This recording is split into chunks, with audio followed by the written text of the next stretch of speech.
जनतेच्या न्याय हक्कासाठी प्रजासत्ताक न्यूज सदैव आपल्यासोबत।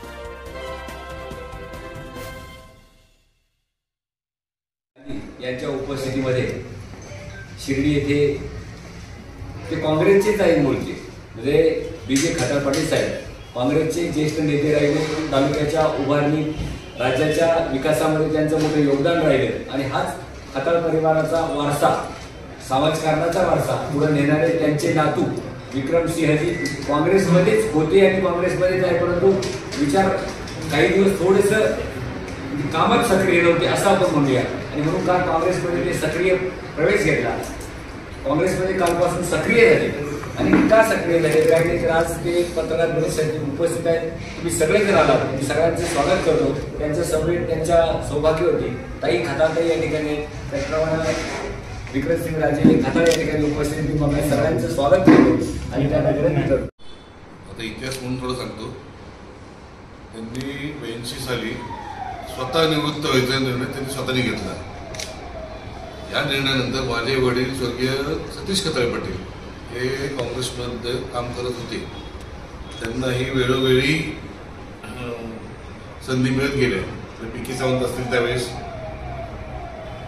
पण दादांनी एकच भूमिका ठेवली की बाबा आता राजकारण आमचं संपलं, मला पुढे काही करायचं नाहीये। राजकारणाची यावेळेस एक दिशा बदलत चालली होती, थोडे विचार बदलत चालले होते, त्यामुळे त्यांना ते सहन होत नव्हतं म्हणून ते थांबून घेतलं। त्यांनी काँग्रेसमध्ये त्रास झाला म्हणून त्यांनी ते थांबले, हे 100% चुकीची माहिती आहे। हे काही महत्वाचे विषय नाही आहे, पण या पद्धतीने हे लोक मागवत होते की ज्या पद्धतीचा एक सपोर्ट दिला जात होता आणि खताळ हे नाव त्याला जे मलिन होत होतं, बी.जे. खताळची जी संस्कृती आहे ती एक त्याचं पूर्ण दिशा बदलायचा जो प्रयत्न चालू होता ते मला सहन नाही झालं, त्या कारणाने मी हा निर्णय घेतला। आता बरेच ह्याच्यात प्रश्न नवीन उपस्थित होतात, पण ते वेळेत त्याचं उत्तर देईल। कधी मेसेज केलाय फॉर दॅट मॅटर, पक्षात कोणाला मी मेसेज केलाय किंवा कोणातून भेटलो, 100% चुकीचं आहे। मला माहिती मी इथं माझं येणं थोडं कमी होतं, त्यामुळे मी इथं मागायचं काय मला अधिकार नव्हता। काम केलं तर त्याला मिळेल हेही मला 100% बोलतो। कारण खताळ परिवारात जेव्हा तुम्ही तिकीट देता तर माझी आमची एक इच्छा होती की बाबा एकदा विचारायला तुम्हाला फक्त नाव पाहिजे का तुम्हाला ते पूर्ण वलय पाहिजे, त्यामुळे नाव घेऊन त्या वलयाचा वापर करणं हे किती योग्य आहे। शेवटी मला हेच म्हणावं लागेल की त्याच्या पक्षात गेले, त्या पक्षाबद्दलची ओरड आहे ती खरी असं वाटायला लागलं आता मला। आपण स्वतः पत्रकारात आपले सोर्सेस असतात, आपण मला वाटतं थोडं तहसील कार्यालयात प्रांत कार्यालयात जाऊन जर थोडंसं अजून निरीक्षण करून बघितलं सगळी प्रकरणं तुम्हाला मिळतील, नावं मिळतील। मी त्या अधिकाऱ्यांना थोडं जरा बाजूला विचारलं, मला सत्यता असं तर सगळी समोर येईल तेव्हा काय चाललंय काय नाही चाललंय। एक साधं उदाहरण तुम्हाला सांगतो, 42 प्रकरणं सगळी बंद आहेत, मला कबूल आहे काही प्रकारे त्याच्यात भ्रष्टाचार होत असेल किंवा झाला असेल, ठीक आहे असेल, ज्यांनी कोणी केलं त्यांनी केलं, पण अचानक मध्ये ऑर्डर निघतात इलेक्शनच्या पुढे मागे, त्या एक ठराविक कुटुंबाबद्दलच निघतात, हे किती योग्य आहे? त्यानंतर बरेच व्यवहार होतात, माहिती मला वाटतं तुम्ही स्वतः काढावी, मी जास्तीत त्याच्यात इंटरव्ह्यू न बोलण्यापेक्षा तुम्हाला सगळी माहिती मिळून देत सोपी आहे।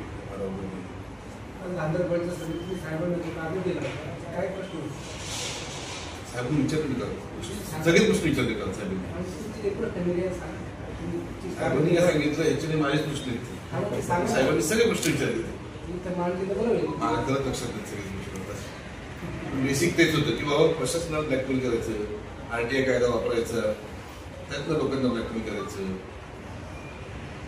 पाऊल तस्कर असतील त्यांचे काय त्यांना धंदा पकडलं की त्यांची सेटलमेंट करून द्यायच्या, काही सेटलमेंट उलट्या पडल्या, परत त्यांच्यावर कारवाई झाली। आता साहजिक मी तर तुमच्याकडे परत देणार पैसे मागले, बाबा तुम्हाला काम केलंच माझ्या परत कारवाई झाली, माझे पैसे दिले, पैसे परत न केले गेले, स्टेट एजन्सीकडनं पर्सनल अकाउंटवरती पैसे घेतले गेले। आता तुम्ही ते दोन तर दाखवू शकत नाही, ते संबंध तयार करायचं म्हटलं सगळं करता येतं. ते 42 म्हटलं तसं प्रकरण झालं. तर ते यांनी केलं तर केलं, त्याच्यावरती 60 लाख रुपयाचं लोन तैकी घेतली. आता मला सांगा, उद्या जेव्हा ते प्रकरण कॅन्सल होईल त्या बँक ती बुडली का 60 लाख रुपये? त्यांचं आज ऑडिटमध्ये काय झालं प्रकार, अशा बरेच विषय होत गेले. काय आता तर महत्त्वाचं की तुम्ही अजूनही स्पष्ट नाही केलं की तुम्ही अमोल खताळ जे विजय खताळ पाटलांचं नाव वापरतात वारंवार, म्हणजे याला कंटाळून किंवा मग विखेंच्या त्रासाला कंटाळून तुम्ही प्रवेश केला. मला वाटतं आपलं ते आर्टिकल होतं, बरोबर आहे? बरोबर ना? मी तुम्हाला फोन केला होता, मी तुम्हाला माझी अडचण तेही सांगितलं होतं, तरी तुम्ही मला प्रश्न विचारता करतो. तुम्ही त्या याच्यात मला म्हटलं होतं की आपण त्याचे क्लॅरिफिकेशन देऊ. पुढे जाऊन तुम्ही छोटी बातमी लावली, पण तुम्ही काय लावली, इच्छुक आहे. तुम्हाला त्यावेळेसही म्हटलं होतं तुम्ही इच्छुक नाही आहे. तुम्ही इच्छुक आहे ठीक आहे, तुम्हाला एक पद्धतीने ते कदाचित नलिफाय करायचं होतं म्हणून तुम्ही ते लावून दिलं. पण त्या बातमीतही मला आनंद झाला नाही, उलट त्याच्यामुळे गैरसमज तयार झाला, जो आज आपण मी भोगते राहतो. उत्तर द्यायला लागते की तिकिटासाठी मी कधीही इच्छुक नव्हतो आणि मी कम्प्लिटली हे जे नाव वापरलंय खताळ साहेबांचं, हे नातू आहे नातू आहे नातू आहे. बाबा मी पेटंट नाही घेतलं साहेब. विजय खताळ हे महाराष्ट्रातलं एक सामाजिक व्यक्तिमत्व आहे. सगळेजण नाव वापरू शकतात, फोटो लावू शकतात. पण माझं म्हणणं तुझा आज आहे ना बाबा, या आजच ठिकाणी आहे ना, आता फोटो तर मोठा लाव थोडा. तू म्हणतोय ना नातू आहेस. माझे बॅनर बघा आजपर्यंतचे, मी नेहमी दादांचा मान दादांपाशी ठेवला, त्यांचा फोटो नेहमी मोठा लावला. जे आपण म्हणतो ते, त्यामुळे ह्याला कंटाळून त्याला कंटाळून तो विषय नाही. याचे कंटाळणार मला कोणी कंटाळायला लावू शकत नाही. मला काम करायचंय म्हणून मी इथं आलोय. हे बोगसपणा मी नाही सहन करू शकतो.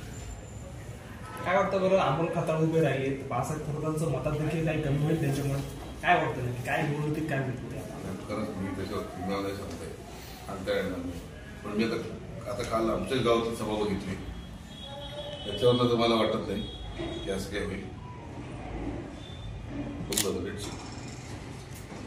सत्य ही जे 42 वाढून किंवा प्रशासनाचा त्रास, ही जी उदाहरणं सांगितली ती नाव घेतली, हा त्रास कोणाकडे होतो? प्रशासन म्हटलं तर रेव्हेन्यूचे असे किती अधिकारी आहेत आपल्याकडे, प्रांत अधिकारी, तसं अधिकारी, दोघांचे त्यांचे नाव तेव्हा करणार. त्रास कोण देत होतो त्यांना? चुकीचं काम कोणी केलं? भाजपमध्ये कोण न माहिती असलं ती गोष्ट तुम्हाला विचारते. माफ करा, पण नावं घेणं तिथं मजा नाही. आपल्याला काय भूमिका आहे माझी, मी स्पष्ट करायला हवी. मला कोणाची वैयक्तिक आरोप करायची इच्छा नाही. जे घडलंय ज्या पद्धतीने घडलंय ती प्रक्रिया पूर्ण चुकीची होती. त्या प्रक्रियेच्या विरोधात आपण बोलतोय. आता ज्यांनी केलं तर सगळे शोधले समजतात. निवडणुकीला 2 दिवस का असतानाच एकदम 2 दिवसाच्या टप्प्यावरतीच हा पक्ष प्रवेश केला. या अगोदर तिकीट जाहीर होऊन बरेच दिवस झाले, तोपर्यंत का नाही आपल्या तेव्हापासून संपर्कात होते? एक गोष्ट मी कबूल करेन, चांगला गोष्ट आहे. परवा मला वाटतं इंजिनिअरिंगला सभा होती त्यावेळेची, साहेबांची असा वर्ग तळलं होतं वाटतं. त्यात त्यांनी एक वाक्य वापरलं. मला वाटतं विजय खताळांचा पहिल्यांदा उल्लेख झाला साहेबांकडनं व्यक्ती की आज या ठिकाणी विजय खताळ साहेबांची आठवण राहत नाही आणि त्यांचा वारसा, त्यांचा विचारांचा वारसा काहीतरी आम्हाला पुढे चालवता येईल. पण तिथं माझा ट्रिपिंग पॉईंट ते शेवटचं होतं माझं, की तुम्ही असं नाही करू शकत. तुम्हाला सगळं माहिती आहे.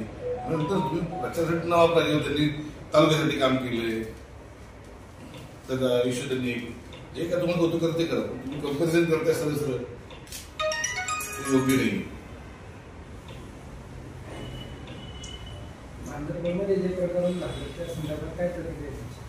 मी स्वतः वसंतराव देशमुखांना थांबवलं होतं. मी तो व्हिडिओ परत बघा, स्टेजवरती होतो, सुजय पिंटच्या मागे दिसतो तुम्ही, तर तुम्ही तो व्हिडिओ परत बघा. वसंतरावच्या खाली एक हात आला खांद्यावरती, माझाच हात आहे. अजून कुठला व्हिडिओ असेल तो कम्प्लीट फुल तुम्हाला दिसेल मला की मीच उठलोय, मीच त्यांना थांबवलंय आणि त्यांना खाली बसवायला रिक्वेस्ट केली.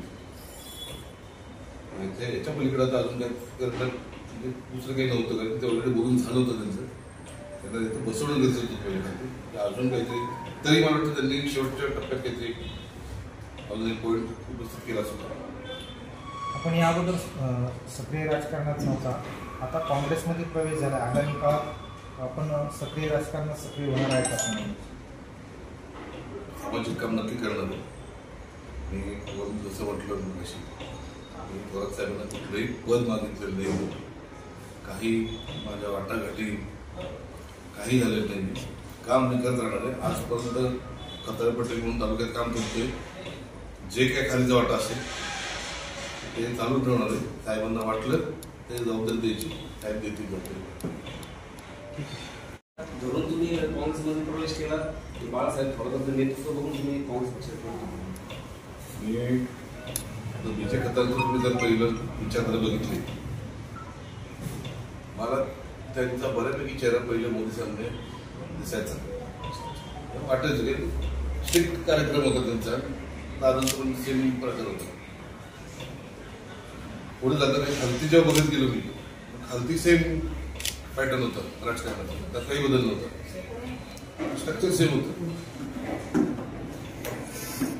काम करायचं मग काही चर्चा झाल्या म्हणजे मला बोललं गेलं का तू काँग्रेसमध्ये काम कर, खूप लोकांनी चर्चा केली. मला प्रत्येकाकडनं थोरात साहेबांबद्दल पॉझिटिव्हच ऐकायला मिळालं. आणि मला एक प्रश्न आला की मी लहानपासून जन्मापासून म्हटलं तर जन्मापासून आलं घडत असेल, खताळ आणि थोरात हे विरोधक घेतले तर जन्मापासून आम्ही ते स्टोरी ऐकत आलो. जेव्हा तुम्ही जन्मापासून ऐकता तेव्हा राग पण डोक्यात असतो नाही, काही समोर दिसलं तरी मग आहेच वाकडतच. पण मी आता कसं आहे, आता माझा वय 42 मॅच्युअर होता, मग काही गोष्टी दिसतात कळतात. प्रत्येकाला आपापल्या दृष्टीने त्या सिच्युएशनकडे बघत असतं, तेव्हा ते सेवटिक त्यांना वाटत नाही, तो विरोध वाटतो काय वाटतं त्याच्यात बऱ्याच गोष्टी. पण आत्ता जेव्हा मला सगळं बोलण्यात आलं, थोरात साहेब पॉझिटिव्ह वाटले मला वाटलं तुला पद्धतीने काम कर, काही प्रेशर नाही आमच्याकडनं, तुला पक्षात यायचं नसेल तरी नकोस, काही अडचण नाही माझी, तुला निर्णय तू घे. पण ते बेसिक काँग्रेस आमचं आता जन्मापासून जसं हा विचार हे ऐकून तुम्हाला म्हटलं तसं जन्म काँग्रेसच ऐकतो. काँग्रेस तर रक्तात होतच, ते कुठं गेलं नव्हतं. आता विरोधाला विरोध करायचा हे पण एक वय होतं माझं, तो केला. कोणता वेळेस तू कबूल करायला बंद करायचं. पक्ष प्रवेश करण्या अगोदर काही विखे पाटलांबरोबर बोलणं झालं मधल्या काळात? साहेबांचं बोलणं झालं होतं माझं. साहेब मला म्हटलं होतं आपण इलेक्शनवर बसू, पण परत तो विषय वाटाघाटीकरता विषयच नव्हता, ते माझी इच्छाच नव्हती. त्यामुळे इलेक्शननंतर बसून वाटाघाटी हे करायचे तो माझा इंटरेस्ट नव्हता कधीच. परत मग आता फोन आले ते काही पक्ष प्रवेश झाल्यानंतर? नाही मित्रमंडळींना आले, मला नाही. आपल्या परिसरातील ताज्या घडामोडी पाहण्यासाठी आजच प्रजासत्ताक न्यूज 24ला सबस्क्राईब करा आणि रहा अपडेट. तसेच लाईक अँड शेअर करायला विसरू नका. प्रजासत्ताक न्यूज सदैव आपल्यासोबत.